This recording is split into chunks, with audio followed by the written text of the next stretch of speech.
बिल्कुल, अनवारुल हक काकड़ पाकिस्तान के 8वें निगरान वज़ीर-ए-आज़म मुकर्रर हो गए हैं और इससे कबल इस मनसब पर कौन कौन फाइज रह चुका है, ये तफसील जानते हैं इस रिपोर्ट में। पाकिस्तान में कौमी असम्बली की मुद्दत पूरी होने या असम्बली वक्त से पहले तहलील किए जाने के बाद नए वज़ीर-ए-आज़म के इंतखाब तक निगरान वज़ीर-ए-आज़म मुंतखब किया जाता है। मुल्क की तारीख में 7 शख्सियात इस मनसब पर फाइज हो चुकी।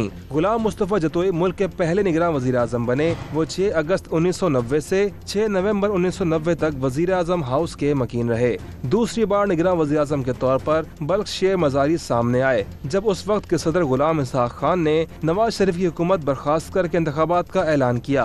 बल्ख शेर मज़ारी 18 अप्रैल 1993 से 26 मई 1993 तक निगरान वज़ीर-ए-आज़म रहे। तहम उस वक्त सुप्रीम कोर्ट ने नवाज शरीफ की हुकूमत बहाल कर दी, लेकिन एक महीने बाद ही 18 जुलाई को नवाज शरीफ और सदर गुलाम इसहाक खान के इस्तीफे के बाद मोइनुद्दीन अहमद कुरैशी निगरान वज़ीर-ए-आज़म मुंतखब हुए। वो 3 महीने 1 दिन यानी 19 अक्टूबर तक निगरान वज़ीर-ए-आज़म रहे। 5 नवंबर 1996 को मलिक मेराज खालिद ने बतौर निगरान वज़ीर-ए-आज़म पाकिस्तान हलफ उठाया। उन्होंने 17 फरवरी 1997 तक जिम्मेदारियां निभाई। मोहम्मद मियां सुमरो 15 नवंबर 2007 को निगरान वज़ीर-ए-आज़म बने। मुस्लिम लीग काफ के रहनुमा 25 मार्च 2008 तक मनसब पर फाइज रहे। मीर हजार खान खोसो 24 मार्च 2013 से 5 जून 2013 पाकिस्तान के निगरान वज़ीर-ए-आज़म रहे।